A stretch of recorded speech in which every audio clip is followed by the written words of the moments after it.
everyone. Welcome to BlackLink Magazine. I am your host, Invalette Sunshine. I am the CEO and founder of BlackLink Magazine, and I'm so excited. We have a special guest here today, and we are just going to allow him to tell the world who he is, and then we'll do a little bit of sharing about what it is he does in his life. So go ahead and tell. First of all, I want to say welcome to BlackLink Magazine. Thank you. Thank you. You're welcome. And I want to say thank you for taking the time out to sit down and speak with us. We appreciate that. It's a pleasure. It's a pleasure. Thank you. Well, go ahead and tell the world who you are and what you do. It's a difficult one. I think I do too many things and everything, to We be all fair. I am a leadership coach, a mindset coach. Um, I am a poet, a spoken word artist, and a motivational speaker. Um, my my day-to-day job involves me working with police officers in some regions in the UK as they go through their police graduate program. It also involves me working with youth charities and organizations. Um, but yeah, that's that. I find it weird to talk about myself. Well, we just have to pull that out of you because what you do is so amazing and it's so impactful. Did I hear you say the UK? Yeah, So is that where you located at this time? yeah, I'm in London. Yeah, this is my home. This is my second home. I'm glad we were able to connect with the time and everything. So I It's want so good. Yeah, so I want to just jump in this conversation because I love the fact that you talk about the mindset, right? And being a life coach. And a lot of times I think that we need coaching and the way that our mind is set up. Like we think we're thinking the right things and we're doing the right things, and then things happen. And how do we approach those things? And I think that what a life coach or mindset coach does is kind of guides us, gives us the tools to be able to handle those things. So talk about the mindset. I think the mindset is everything. The mindset is the engine. Is what is exactly what drives us. A lot of us, including myself, might not necessarily have the mindset that is required for where we want to go to. It's brought us to the stage, but the next stage or the next crossing requires a different thinking, requires a different approach to life and a different way of doing things. And my whole approach to just mindset development and is bringing up conversations for reflections, because I believe when people have reflections and have conversations, they discover another side to themselves. It's like a picture jumping out of a picture frame from the wall. It allows the picture to see the frame. You see what I'm saying?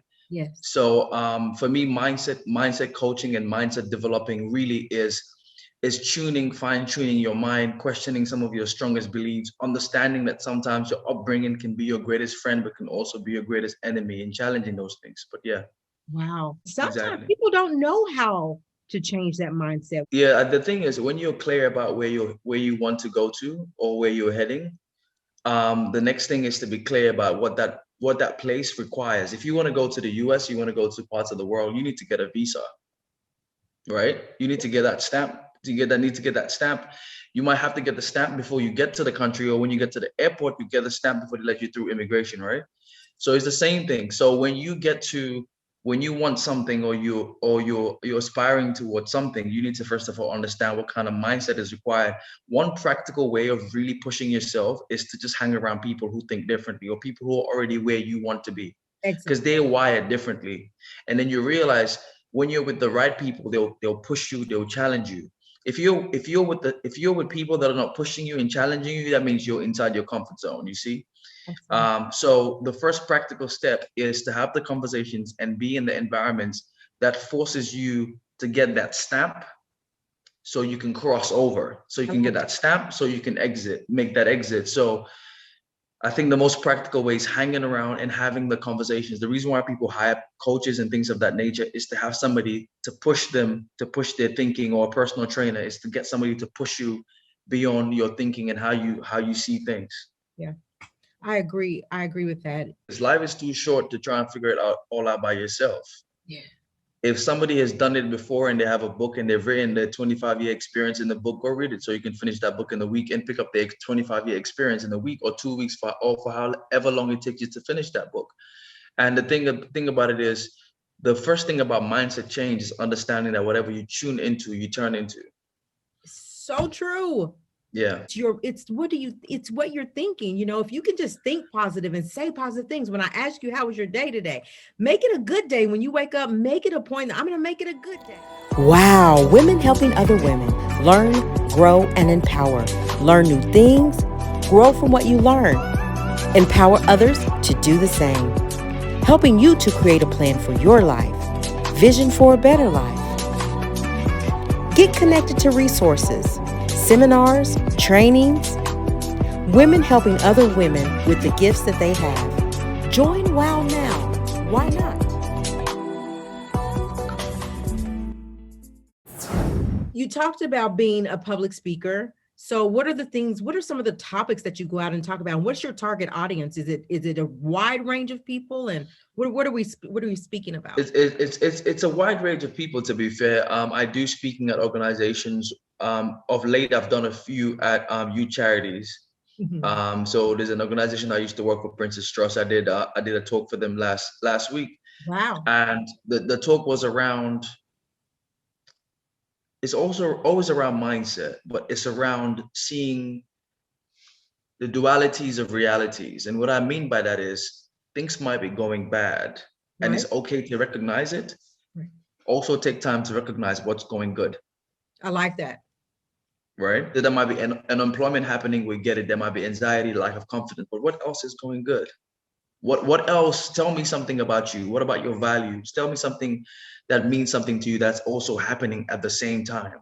And then when you start thinking like that, you can start now be proactive in how you use the positive side to deal with what's going on the negative side. But if you just focus on what's happening on the negative, and then you lose yourself focusing on the negative, you find yourself thinking about the positive. It's true. For most people, if something bad is going on in our lives, that's what we're honed in on, the bad. But I love Yeah, it. I love that approach. Take a step back. What's good? What's yeah, good going on? And I think that can level us out. I never looked at it like that, but it's true because the majority of us is like, this is what's going on. I don't know how to make it. I don't know what I'm going to, all negative, right? It's kind yeah, of part of the law of attraction. Yeah, things are not going to always be good. They're going to be bad things, but always pull in the good yeah, stuff. I like. yeah, yeah, yeah. I think that there's a guy called Peter Drucker. He's a leadership and management sort of pioneer in a way. He's always been speaking on leadership and the difference between leadership and management. And he said something. He said, confusion on the performance and chaos happens naturally in an organization. For anything else to happen, there has to be leadership. I take that and make it something personal. Most chaos is going to happen, confusion is going to happen. Things might not work the way you want them to work. That's going to happen. For anything else to happen, you have to be the leader and the captain of your boat. You have to go and make those things happen. True. Yeah. True. That is so true. I think I heard something a while ago. You said for Prince Charles, right? Yeah. Tell me about that. Know him personally? No, no, I've actually never met him before. Wow. Okay. I have, but not directly. There was a distance, so So he was yeah, there. yeah. Okay. All right. So tell me about London. What's going on in London? Um, we've opened up, so we've been in a lockdown for a while. So we've just opened up, I think, Monday, so people are out. Um, the energy here is a weird one. The energy for me right now is a weird one. It's a bit slow. Mhm. Um, it's a bit slow. It's a bit not clear. So I've been just trying to be as clear as possible and remind myself of my purpose and what I want to do and what I say I'm going to do, what my goals and objectives are. Yeah. Um, I mean, life is happening, things are happening. I mean, I was just talking to a friend today. He's from Brooklyn. He's one of my good brothers, and he was telling me about the situation in the U.S. We are talking about that, and I said, it's happening to us everywhere, bro. And he said, what happened? I said, it was in the news a couple of days ago. A father and his I think two sons went to lay down flowers on the wife's grave, the mother's grave, and a police officer just literally stopped them and assaulted the father. Right?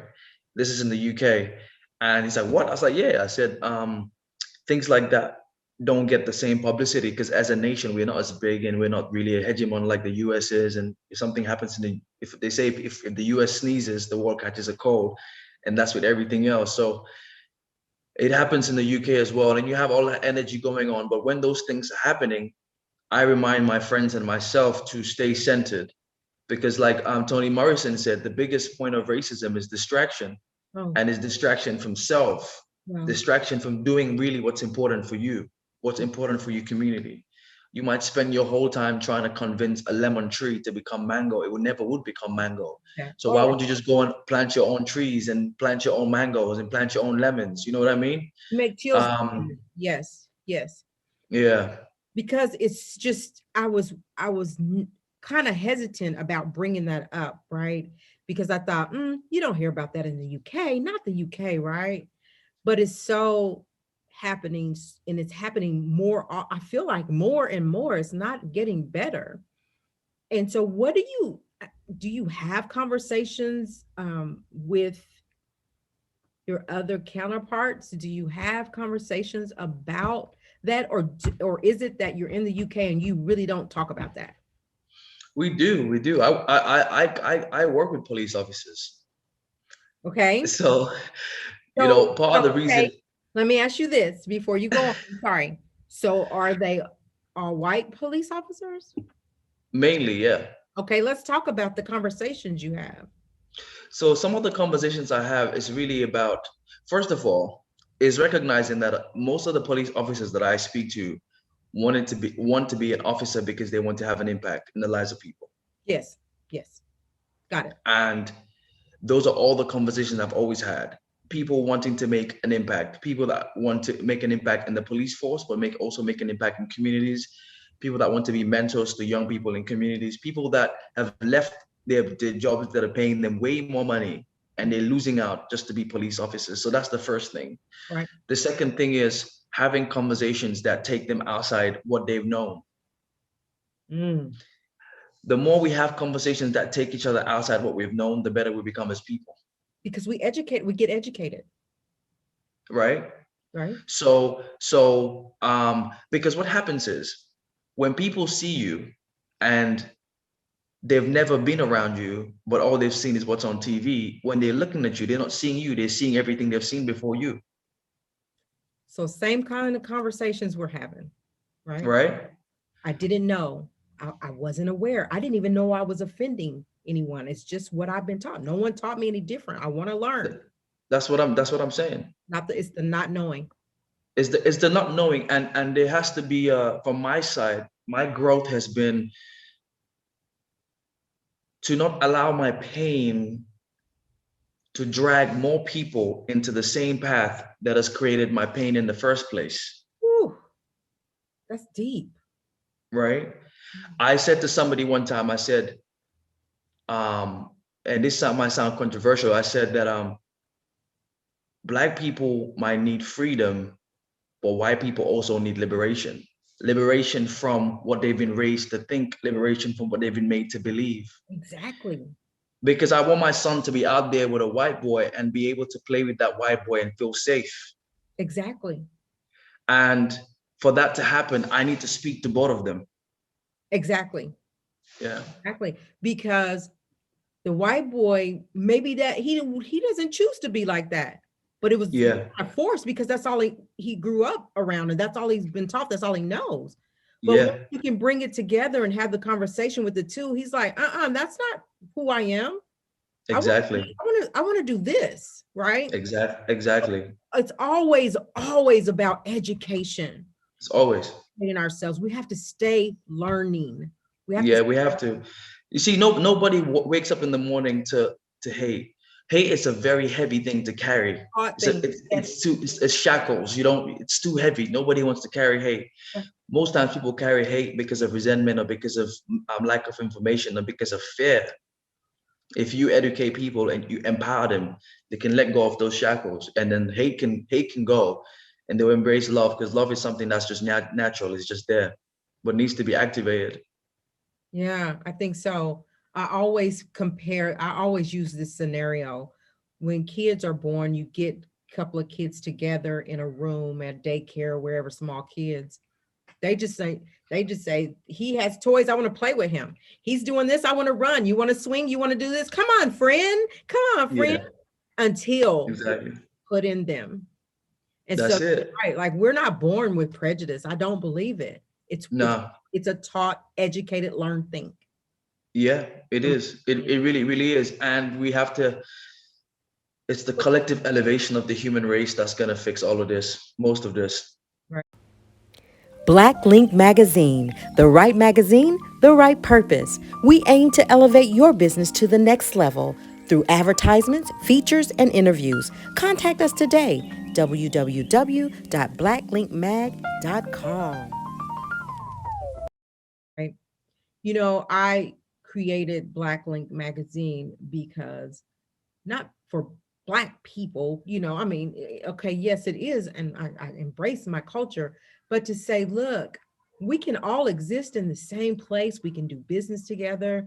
We can, and be fine. We can exist in the same place and have peace if we educate ourselves, if we're willing to do our part. Everyone has to be willing to do their part, though.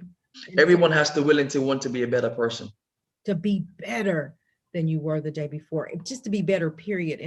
And so that's what we hone in on, and that's our purpose, is to try to get interviews like this out there for people to hear. Like, you know, we have to do our part, and you got to want to do better. And what is it going to take for you to be better, for you to even want to be better, to entertain the fact of that I want to be better? I was gonna say, even when I speak to officers and and I ask them, who are you becoming? I gave them I did a presentation a couple of Wow. days ago around Muhammad Ali when he turned down the fight and the war going to Vietnam, and he got barred for 3 years from fighting. And I gave them that story. I said part of the reason why we value him so much today is because he knew who he was becoming. Mm. And as an individual, as you're becoming a police officer, a father, a teacher, a husband, and it's hard, it's not perfect. Who are you becoming? Are you taking the time? It's called protective reflections. Are you protecting some time for you to reflect on who you are becoming as a person, as an officer? Because if you don't do that, then you get lost in the source. Who are you becoming as a mother? Who are you becoming as a father, as a friend? Who are you becoming? Yeah, I like that. I saw a post today on Facebook, and in this little community, the court system is very prejudiced, according to the post. Okay. And the person that was posting was basically saying, are you all going, who are you guys in this community, right? You say that you love the Lord, you say that you're good people and you're for the good, but you're going to allow a community of people, or for the system to be torn down in that way and not speak up. Right? Who are you becoming? Yeah, Right? it's powerful. It being a Black man in the UK, a man of color, do you worry about your safety in the UK like the men in the US do, the Black men in US do? Yeah, it's different. I mean, I come to the US, I come to the US and I am sometimes concerned. I'm aware that I'm in the US now because I see the news and I see things. In the UK, no. In the UK, I feel very free. In fact, I feel more at home in the UK than I do where I was born, the Gambia, to be fair. I feel very safe here. I feel like being here, I've had the chance to become myself, to grow, to challenge certain views, to meet people, to have certain opportunities. I would say that for one of the work that I'm actually really trying to do is to spread this sense of freedom to other young Black people, especially young Black men as well, especially that are involved in either crime or feel like they're trapped, and spread the same spirit of freedom. I feel so free. To be fair, I feel so free that sometimes I don't even see myself as a Black person. I just see myself as a person. Like Maya Angelou said, to be free is to really feel like you belong everywhere. Yeah. That's me. Wow. Yeah. So are you out and about in London, and have you been treated differently? Like, I know, I mean, at all, have you experienced it at all being in UK? No, to be fair, So, the one time I experienced any sort of stereotype or that kind of experience, like openly. It probably happened and I didn't even realize it, in the most, subliminal context, but Right. openly, it happened to me one time. So this is when I just came to the UK. I went to McDonald's. I will never forget this day. I went to McDonald's to get McFlurry. I don't think I've had McFlurry since then. I think I'm still traumatized. Oh no. So I had I went to get this McFlurry. It was wintertime, cold, dark really early. Right. And I was just coming from Gambia, so I was still new here, I think a few weeks or a month, if anything. And as soon as I came out of McDonald's, a police car just pulled up, and two of them just came to me and said, we got a call that you have a knife, you're carrying a knife," and I was confused. Right. And I got put on the wall, and there were other kids around. There were many other white kids around, many, Right. And for some strange reason, I was the only one that got picked out. So anyway, I got searched on the wall and stuff like that. That was a very disturbing experience for me, because that was like, I'm coming from Gambia. I have never had that understanding of police. I've never had that understand. I was yet to understand being black, because till I was 17, I was never black. I was Wolof. I was from Gambia, right? Right. So black was a very new thing to me. You were what? You said what? Wolof? Wolof. So Wolof is a group of people in I don't like the word tribe, but I'll just say tribe for the sake of it. But it's a tribe in Western Sub-Saharan Africa. You find them in Gambia, Senegal, Mali. Okay. Akon, the rapper. I think he's Wolof. Yeah, Wolof is a tribe in the Senegambian region mainly. Oh, okay. So till then, I was Wolof. Right. Right. So basically, it wasn't that I'm looking at you as a black man. I'm a black man. I'm none of that. No. But then when you come to the UK or you come to the US, now you're a black person. You're a black person. I think that's sad. I just want to be. I'm like you. I want to be free like you. I want to just be who I am. I don't want to have to deal with this. I have a son and I don't want him to have to deal with, but the reality is that we do, and we have to have the conversations, and it's very real here. Yeah. You have to do both. So for me now, it's like, okay, I recognize that I'm a black person, but in the sense that it gives me a level of awareness of what's happening around me. And then on the inside of me, I see myself as a person. Right. And I remind myself of that, because if I don't remind myself of that, I'm going to get trapped in the perception of fighting in a perception or fighting against a perception. I don't want to be busy fighting against a perception or proving a perception. Yeah. I want to have that peace of mind where I'm just me. Right. You know, that freedom that white people have, where they can just be James and Anna and Richard. Yes. I want to feel like that. I just want to be Lindani. I don't want to be a political activity. You know what I mean? Yes. Yeah. Oh gosh, I'm so there. I love this conversation. I really do. I could go on and on and on about the conversation, especially when I can have something to refer it to. Like, I want more people. I want to live more like you do in UK. And I want that for everybody. I want to feel some sense of freedom. But the truth of the matter is that I live in the United States. And unfortunately, it's just the way of life for us right now. Do I hone in on that and concentrate on that? No, I try to live my best life every day, and I pray over my kids, and I do, and they're going to be safe, and they're going to make good choices. Even when young men make good choices, it's still, kind of that thought in the back of your head. So, but anyway, I appreciate the conversation. Yeah. And I want you, before we get out of here, I want to know what you would leave with young men of color that is experiencing the struggle or is aware of the struggle. What would you tell them so that they don't indulge in it, or that they're not afraid to just live life? What advice can you leave with them? That's a really powerful one. And I want to start by saying it's not easy.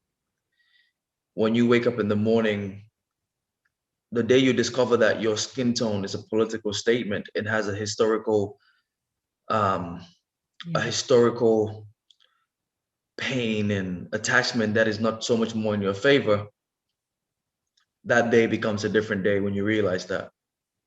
And it's tough, and you have no choice but to be aware of it. But in being aware of that, also be aware that you are Trayvon, that you are Eric Gardner, that you're an individual, that inside of you is the freedom that you can create for yourself, that where you're from, whether you're from the city, you're from the hood, whatever you call it, don't let it shape you. Don't let things happen to you, happen to things. Don't fall victim of the system. One way you don't fall victim of the system is to ask yourself, how can I become and what can I become so that I don't become a prey to this system? And there are levels to that. You saw the video of the lieutenant that got pulled over. So there's levels to this, but don't make it easy to get pulled over. Right. Don't, and I'm not just saying pulled over by a police car, literal in the literal sense, pulled over by life. Right. Right. Another thing I really want to say is this: look after your people. Try be a better person. It's a very difficult task to do, but it is in the process of becoming a better person that you elevate others and yourself. It is in that process that you create positions of empowerment. Yeah. The last thing I would say is this. I know it's America. So this is for my brothers mainly in America. America is a corporation. It's about money. It's always about money. It's about the new car, the new house, the nicest chain. It's about that. That's the mindset in there. And that's what you know. That's what you know. But take it from a brother who's been to the US and also lived other parts of the world. There's so many more things that are way more important. And always remember, money is a source. Money is a source and is a tool. It's supposed to be used to empower you and free you.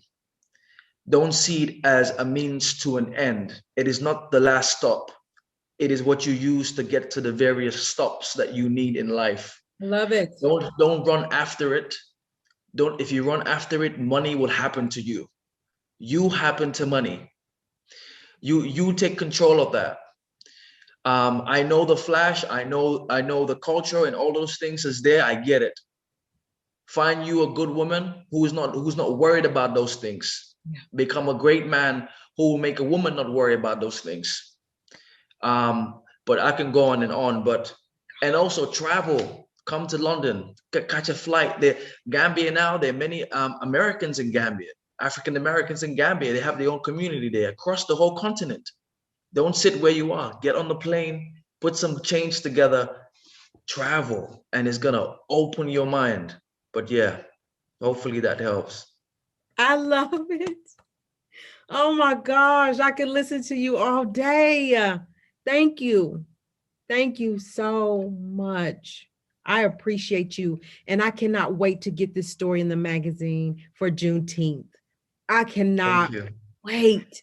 Thank you. Like, you don't know Thank what you you. did. You touched my heart. And I'm going to share this video, this interview across the world because Thank people you. need to hear it. And I want to see, I want other Black young men to see that you're successful, that you're free spirit, that you travel, that you don't allow things to control you, that you are in control of your life. And that's what they need to be, in control of their own lives, making great decisions, not being able to be so easily pulled over by life. Yeah. Do Yeah. you have, how do people connect with you? How to give them your social media or however they can connect to you? They um, hear um, from you. I just want to say thank you so much for having this platform and for having me and giving me a reason to remind myself of who I am becoming.